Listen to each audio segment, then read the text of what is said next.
Il est important que dans l'architecture contemporaine, au XXIe siècle, on pense le futur et que, à nouveau, en Europe, on se reprojette dans le futur, chose que depuis quelques années, une petite dizaine d'années, on a commencé à avoir peur du futur.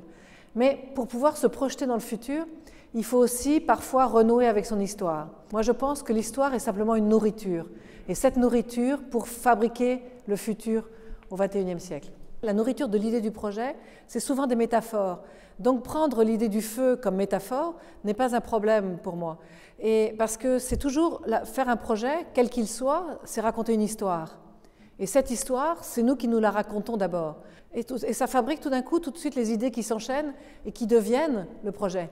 Et c'est toujours comme ça. Le feu est dans le corps, il y a la vie. Le jour où le feu s'en va, c'est la mort. J'ai voulu travailler le feu, non pas comme un feu qui pouvait être dangereux, mais le feu comme la célébration. C'est la joie, en même temps, comme je dis, c'est la vie. Et donc cette célébration. Les installations éphémères ont toujours l'avantage, effectivement, de pouvoir être beaucoup plus expérimentales que les choses définitives. Et je pense malgré tout que même les choses définitives peuvent aussi être expérimentales, parce qu'il est important d'essayer, de tenter, de partir toujours à l'aventure et de penser qu'on peut continuer à inventer. Donc il ne faut jamais s'arrêter. Ça, c'est important.